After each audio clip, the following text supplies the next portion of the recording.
खबर उत्तराखंड के केदारनाथ से, जहां पर एक एयर एम्बुलेंस क्रैश हुई और राहत की बात यह रही कि इस एयर एम्बुलेंस में जो लोग सवार थे वो पूरी तरीके से सुरक्षित हैं। दरअसल ये ऋषिकेश एम्स का हेलीकॉप्टर बताया जा रहा है जिसे एयर एम्बुलेंस के तौर पर इस्तेमाल किया जा रहा था और एक मरीज को लेने के लिए केदारनाथ की तरफ इसने उड़ान भरी थी। लेकिन जैसे ही इस हेलीकॉप्टर को लैंड करना था उससे कुछ ही देर पहले, चंद मिनट पहले ही इस हेलीकॉप्टर के इंजन में खराबी आ गई, जैसा कि जानकारी मिल रही है। और उसके बाद ये हेलीकॉप्टर नीचे की ओर गिरने लगा। हालांकि जो पायलट था उसने काफी सूझबूझ का परिचय दिया और काफी कंट्रोल करके इस हेलीकॉप्टर को नीचे उतारा। हालांकि आप देख सकते हैं हेलीकॉप्टर को नुकसान हुआ है, उसका पीछे का जो टेल होता है वो टेल इस हादसे में टूट गया। जो हैंगर, जो गियर हैंगर होता है, यानी कि जिस पर हेलीकॉप्टर लैंड करता है, वो भी यहां पर टूट गया। लेकिन सबसे बड़ी राहत की बात यह रही कि जो 5 लोग इस हेलीकॉप्टर में सवार थे वो पूरी तरह से सुरक्षित हैं। डॉक्टर्स भी इस एयर एम्बुलेंस में सवार थे, वो भी पूरी तरीके से सुरक्षित बताए जा रहे हैं। अब तक जो जानकारी मिल रही है इस हादसे को लेकर, उसके मुताबिक ये एक इंजन वाला हेलीकॉप्टर था और इंजन में कुछ फेलियर आ गया था, कुछ खराबी आ गई थी, जिसके चलते ये हादसा हुआ है। संजय श्रीवास्तव इस वक्त मेरे सहयोगी साथ में जुड़ रहे हैं। संजय, अभी कुछ डिटेल इसको मिली है। आपसे जब पहले बात हुई थी तो आपने बताया था कि अच्छी बात यह है कि जान किसी की नहीं गई, लेकिन कुछ लोग घायल हुए थे, चोट वगैरह आई थी, उनका कोई अपडेट है? और किसी को लेने जा रहा था यहां पर, किसी की तबीयत खराब थी, क्या हुआ था?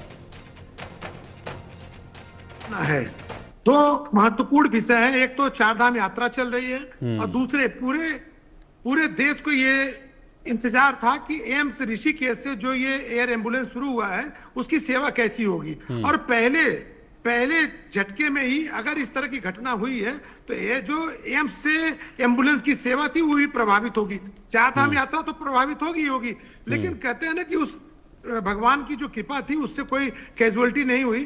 5 लोग थे, स्वास्थ्य विभाग के 3 लोग थे, एक उस परिजन थे उनके जिनको लेने ये जा रहे थे और एक पायलट थे। लेकिन जो हेलीकॉप्टर का जो कॉन्फ़िगरेशन है, जिस तरह के हेलीकॉप्टर उड़ने चाहिए, मैंने पिछली बार भी आपसे कहा था, उस बात को लेकर के लोगों को चिंता का विषय है। पहाड़ पे आप कौन सा हेलीकॉप्टर चला रहे हो, किस स्थिति में चला रहे हो, तो इसलिए आप ये कह सकते हैं कि इस पे विचार करने वाली बात है। लेकिन कोई बड़ी कैजुअलिटी नहीं हुई है। जिसकी तबीयत खराब थी उसके लिए दूसरे हेलीकॉप्टर का इंतजाम किया जा रहा है, उन्हें एम्स शिफ्ट करने की बात चल रही है। लेकिन ये एम्स का अपना हेलीकॉप्टर था जिससे एम्बुलेंस सेवा शुरू की गई थी। पिछले समय, कुछ समय पहले ही, 2 महीने पहले ही ये एयर एम्बुलेंस सेवा शुरू की गई थी। और पहले दौर में ही अगर ये दुर्घटनाग्रस्त हो गया है कि बड़े प्रश्न छोड़ के गया है। प्रश्न केवल एक नहीं है कि तकनीकी खराबी है, प्रश्न कई हैं कि अगर मान लीजिए स्वास्थ्य से संबंधित विषय है तो उस पर क्या आप तकनीकी रूप से भी आपने नजर रखी है? हेलीकॉप्टर में केवल डॉक्टर सही है, ये तो बड़ी सही है, लेकिन क्या हेलीकॉप्टर सही है कि नहीं है? क्योंकि अगर ये दुर्घटना में कोई बड़ी कैजुअलिटी हुई होती तो एम्स के डॉक्टर भी थे, एम्स के एक और व्यक्ति थे।